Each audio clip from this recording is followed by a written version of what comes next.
Assalamualaikum warahmatullahi wabarakatuh. Halo, apa kabar anak-anakku? Jangan bosan-bosan kalian mengikuti PJJ. Karena mau tidak mau, suka tidak suka, kalian tetap belajar supaya kalian paham begitu penting ilmu dan pengetahuan. Bapak berharap di sisa waktu kita menghadapi ujian kenaikan kelas, semangat jangan sampai kendor. Semua buat masa depan kalian. Untuk nilai PTS kali ini sungguh mengecewakan. Tetapi kalian harus tetap semangat. Baik, pada pertemuan kali ini kita flashback ke belakang, yaitu belajar mengenai database server. Sebelum kita mulai ke materi atau pembahasan terlebih dahulu, kita awali berdoa dengan mengucapkan basmalah. Bismillahirrahmanirrahim. Mudah-mudahan kita diberi kemudahan dalam mempelajari materi kali ini. Tujuan pembelajaran pada materi kali ini adalah yang pertama, mengevaluasi database server. Yang kedua, mengkonfigurasi database server.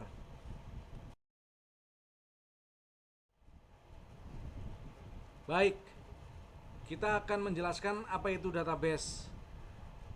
Database adalah sebagai tempat meletakkan file-file data yang diperlukan sebuah website atau aplikasi.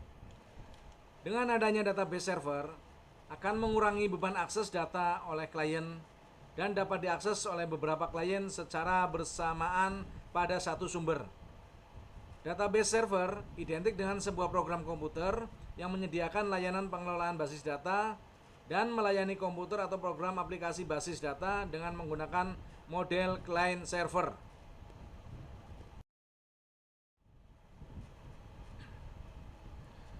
Biar kalian lebih paham lagi, Bapak analogikan kalian seorang web programming ataupun sebagai seorang analis sistem, yaitu tugasnya adalah merancang sebuah website.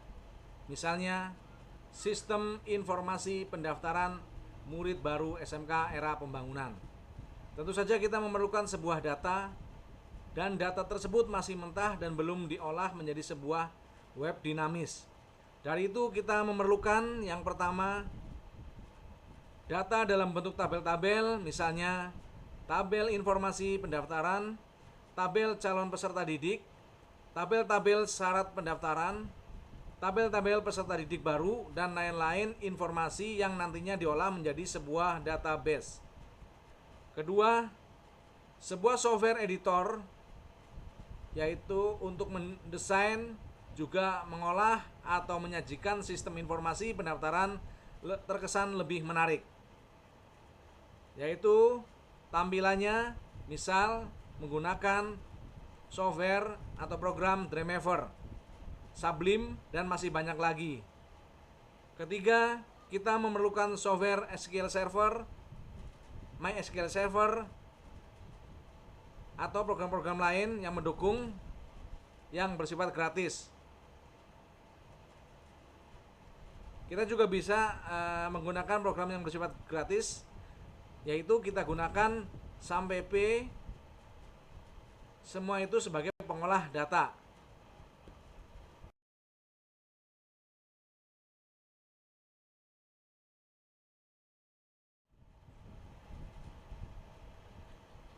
Untuk mengaplikasikan database dari sistem informasi penerimaan peserta didik baru SMK era pembangunan, terlebih dahulu kita buat yang pertama, sebagai contoh, nama dari database-nya, yaitu kita isi sistem informasi penerimaan peserta didik baru. Kemudian yang kedua, buat sebuah tabel-tabel yang berisi informasi-informasi atau data-data. Sebagai contoh untuk tabel-tabel, di sini kita buat tabel calon peserta didik. Yang kalian bisa lihat, yang isinya record-recordnya atau file-filenya, yaitu ada kode calon peserta, tanggal daftar, alamat tinggal, nomor telepon, HP, dan keterangan. Ini adalah informasi yang ada di tabel calon peserta didik. Kemudian tabel yang kedua yaitu syarat pendaftaran.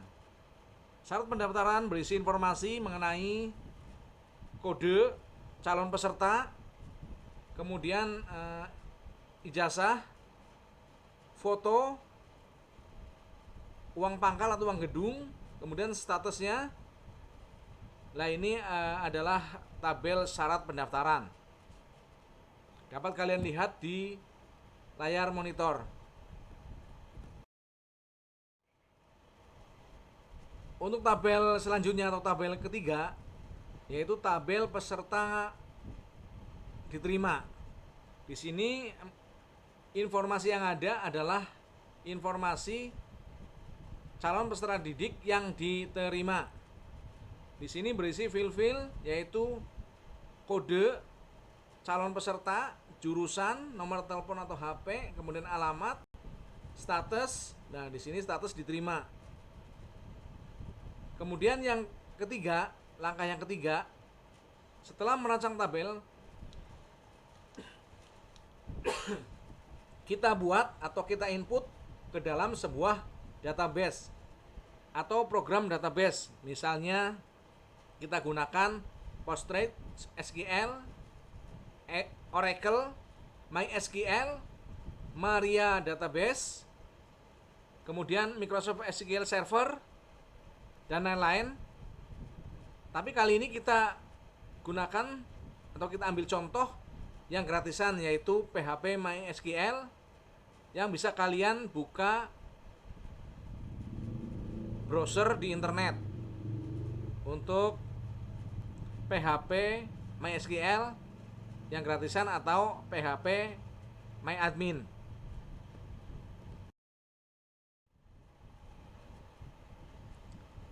Nah, ini adalah hasil dari browser gratisan yaitu PHP MyAdmin yang dapat kalian lihat tampilannya. Itu tertera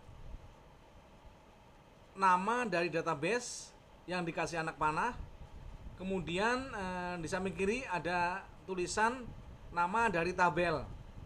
Ini adalah program aplikasi untuk membuat database.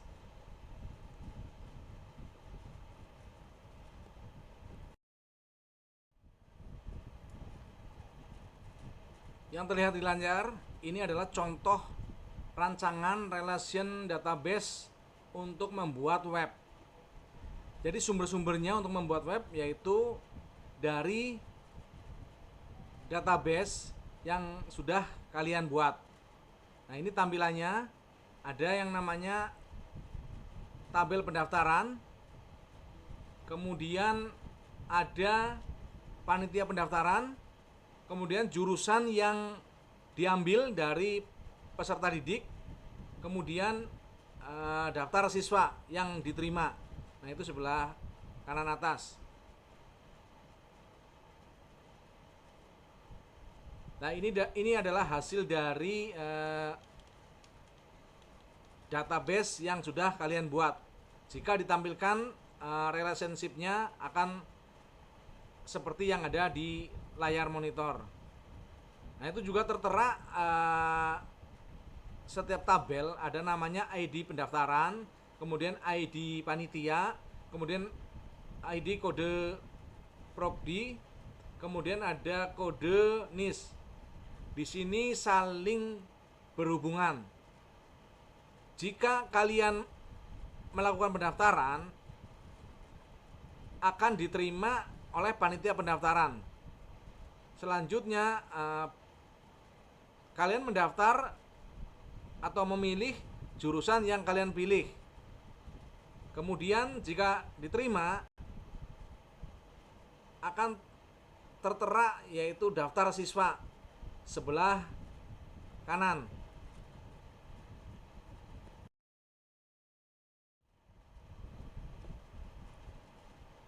Setelah database dan tabel-tabel dibuat, selanjutnya kita merancang sebuah desain web dengan informasi database yang berisi tabel-tabel informasi penerimaan PPDB SMK era pembangunan sehingga menjadi bentuk situs yang sumbernya dari database yang dibuat dari PHP MyAdmin atau MySQL yang gratisan di-download atau browser di internet dalam bentuk yang menarik, bisa dikonsumsi publik.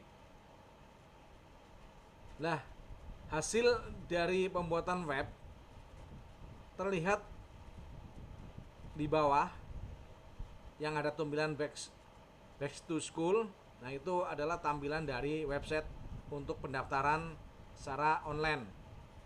Namun untuk pembuatan ini database-nya masih bersifat lokal, offline. Ini hasilnya dapat kalian lihat. Ini juga memerlukan tambahan yang namanya software aplikasi atau program editor, bisa menggunakan Sublime atau Dreamweaver yang digunakan untuk web programming atau mendesain web yang seperti tampilan di layar monitor.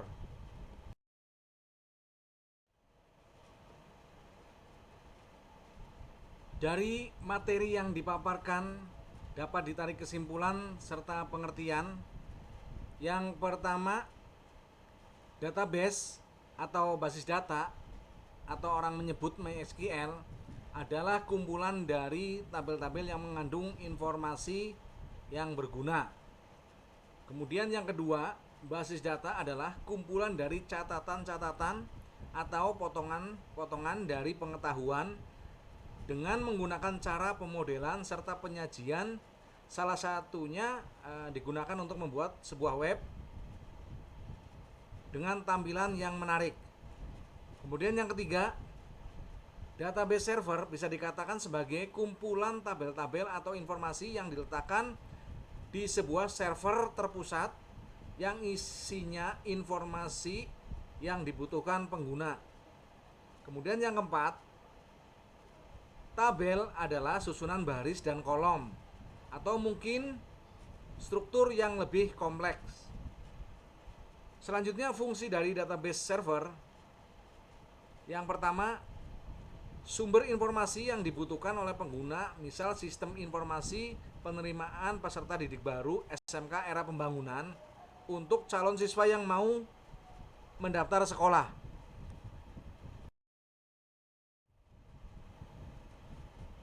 Dua, mengelompokkan data untuk mempermudah identifikasi data. Kemudian yang ketiga, menyiapkan data yang sesuai dengan permintaan user terhadap suatu informasi dengan cepat dan akurat. Kemudian yang keempat, meningkatkan kinerja aplikasi yang membutuhkan penyimpanan data. Sebagai catatan untuk kalian, materi ini tidak diajarkan bagaimana membuat web secara detail, karena kalau belajar desain web atau web programming atau analisis sistem tidak cukup waktu yang dibutuhkan di kelas, khususnya untuk desain web atau web programming. Yang terpenting adalah kalian paham bahwa web dibuat dari sumber-sumber data berupa tabel-tabel informasi atau database yang dibutuhkan user atau pengguna.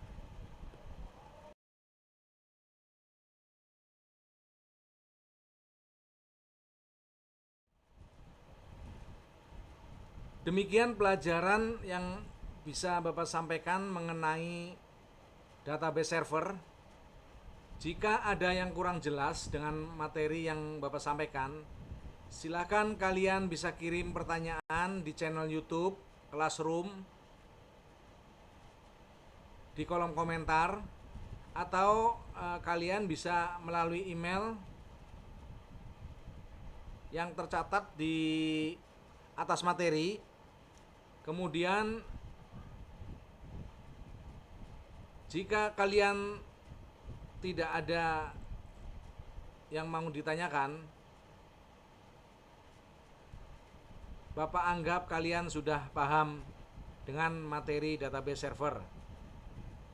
Sekali lagi, Bapak akhiri, wabillahi taufik wal hidayah. Assalamualaikum warahmatullahi wabarakatuh.